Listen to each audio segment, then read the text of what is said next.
पश्चिम बंगाल में जश्न मातम में बदल गया है। किसी का चिराग उड़ गया तो किसी की मांग उजड़ गई। बिहार में देश के अलग राज्यों में, उत्तर प्रदेश में, तमाम राज्यों में चुनाव होते हैं, लेकिन वहां से ऐसी तस्वीरें नहीं आती जैसी पश्चिम बंगाल पंचायत चुनावों में आई। और अब तक जो खबर है उसके मुताबिक पश्चिम बंगाल चुनावों में 13 लोगों की जान जा चुकी है। मरने वालों में सबसे ज्यादा टीएमसी के कार्यकर्ता हैं। 13 में से 8 लोग ममता बनर्जी की पार्टी कार्यकर्ता हैं, जबकि बीजेपी के 1, सीपीएम के 3 और कांग्रेस के 1 कार्यकर्ता को अपनी जान गंवानी पड़ी है। तमाम तस्वीरें ऐसी आई जहां पर लोग बैलेट पेपर लेकर भागते नजर आए। वो बॉक्स ही लेकर भाग गए। रक्त रंजित हिंसा से ममता सरकार जो है कटघरे में है। हर पार्टी एक दूसरे पर आरोप लगा रही है और टीएमसी पर बीजेपी और बीजेपी टीएमसी पर आरोप लगा रही है। इसकी तुलना जो है वो दरअसल 90 के बिहार के दशक से की जा रही है, जब बूथ लूटे जाते थे, जब हिंसा का दौर चरम पर था। वहीं टीएमसी इस हिंसा का ठीकरा बीजेपी पर फोड़ रही। हिंसा की चपेट में आए सीपीएम और कांग्रेस के तमाम कार्यकर्ता हैं। हालात ऐसे बन गए हैं कि राहत इंदौरी की वो शायरी सटीक बैठती है कि लगेगी आग तो आएंगे कई घर जद में, यहां पर सिर्फ हमारा मकान थोड़ी है।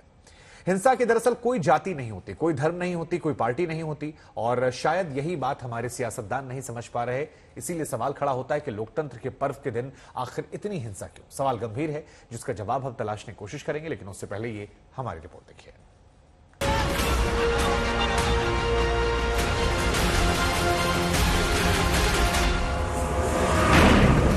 बम, बारूद, धुआं की ये लपटें तो कई दिनों से उठ रही थी, लेकिन पंचायत चुनाव के दिन शोला बन गई।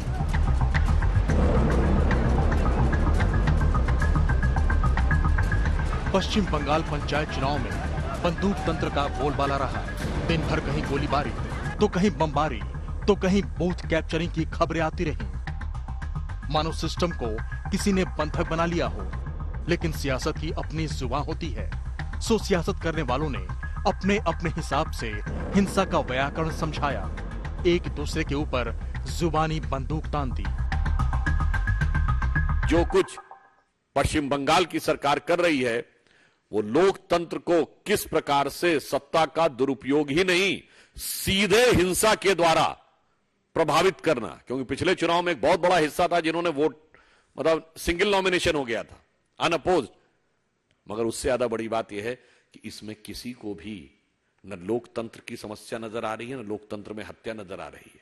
सालबरी 2 ग्राम पंचायत जलपाईगुड़ी में पंचायत कैंडिडेट के ऊपर हमला होना, उन्हीं की उपस्थिति में अब ये क्या संदेशा दे रहा है कि जिसके हाथ में एक्सपर्ट जो थे कि लॉ एंड ऑर्डर को सही माने में रखेंगे, आज उनके ही उपस्थिति में पंचायत कैंडिडेट के ऊपर हमला हुआ।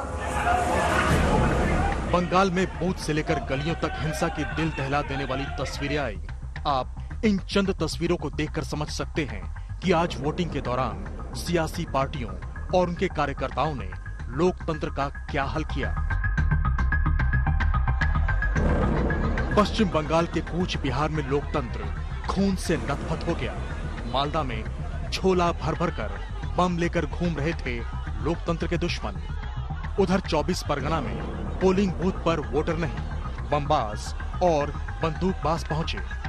ममता के बीरभूम में बम चले, गोली चली। हुगली का हाल भी देखिए। जिस बैलेट बॉक्स से किसी की जीत हार का फैसला होगा, उसका क्या हल किया गया। इसके बावजूद दिन भर बीजेपी और टीएमसी एक दूसरे को ही कोसती रही। नाजुक है, खराब सिचुएशन है, डेमोक्रेसी खत्म है। यहाँ भी 10 बूथ में हिंदू लोग को वोट नहीं दे रहा है। कालीचरण पुद्दाया में हाई स्कूल में, बोंकी मोड़ में, और यहाँ बाबू खान पे हिंदू लोग को रोक रहा है। हिंदुस्तान में हिंदू खतरा में है। আমরা শান্তি চাইছি আর প্রমাণ করে দিচ্ছে বিরোধীরাই অশান্তি চায়। তাদের গুন্ডা বাহিনী, তারা হিংসা তৈরি করতে চাচ্ছে, বেছে বেছে তৃণমূল কংগ্রেস কর্মীদের উপর আক্রমণ করছে, প্রাণ নিচ্ছে, রক্তপাত ঘটাচ্ছে। पश्चिम बंगाल में हिंसा की वजह से हाई कोर्ट ने केंद्रीय बलों की नियुक्ति के निर्देश दिए थे। बंगाल की 63,228 ग्राम पंचायत सीटों पर 60,000 से ज्यादा केंद्रीय बलों के जवान को तैनात किया गया। ये इलेक्शन के नाम पे गणतंत्र का हत्या हो रहा है। सेंट्रल फोर्स जितना चाहे इलेक्शन कमिश्नर चाहा था उतना ही हम लोग डिप्लॉय दे दिए हैं, लेकिन उनको रिजर्व में रख के, उनको घर में बिठा के, उनको किसी स्कूल में बिठा के सिर्फ जो है स्टेट पुलिस 1 या 2 स्टेट पुलिस एक बूथ में भेजा जा रहा है। पंचायत चुनाव में चप्पे चप्पे पर फोर्स भरने के बावजूद बंगाल का ये हाल बता रहा है कि हिंसा के रक्त चरित्र का इतिहास कैसा रहता है। सियासत ने बंगाल में मां, माटी और मानुष का क्या हल किया है। पश्चिम बंगाल में चुनाव की घोषणा यानी कि लोकतंत्र की हत्या की शुरुआत, लोगों के साथ मारपीट, गोलीबारी, बम धमाके, आगजनी, ये आम बात हो जाती है। ममता बनर्जी जी की सरकार में पुलिस प्रशासन के चलते लोगों के ऊपर कोई कार्रवाई नहीं होती है, मतपेटियां लूटी जाती हैं, किसी भी स्तर तक गिरने का काम ममता बनर्जी जी और टीएमसी के नेता करते हैं। हिंसा की चपेट में कोई भी ऐसी पार्टी नहीं जिनके कार्यकर्ताओं ने जान नहीं गंवाई। बंगाल के राज्यपाल ने पहले ही ताकीद किया था कि चुनाव बुलेट्स नहीं बल्कि बैलेट से होना चाहिए। They told me about murders happening around them. They told me about goons not allowing them to go to the polling booth. They told me about presiding officers not cooperating with them, not listening to their complaints. I was told that murders are taking place, gunshots are heard, people are beaten to death. These are in stray cases, yes, but even one case where there is bloodshed. Elections must be through ballots, not bullets. This change is to be there. Whenever complaints are received, I convey it to the competent authorities, that is the state election commissioner.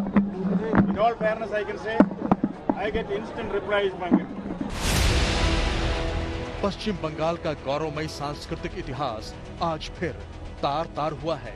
जब पंचायत चुनाव में ये हाल है तो आने वाले लोकसभा चुनाव को लेकर खतरे का अलार्म बज गया है। सवाल ममता बनर्जी के सामने गंभीर है। सवाल उन सभी संस्थाओं पर भी है जिनके कंधों पर चुनाव कराने की जिम्मेदारी है। और सबसे बड़ा सवाल बंगाल के उन लोगों से पूछा जाना चाहिए जो सियासत के लिए लहू के प्यासे बन जाते हैं। उत्तर 24 परगना में राजेश साहा, कूच बिहार से ऋतिक मंडल और सूर्याग्नि रॉय के साथ आज तक ब्यूरो।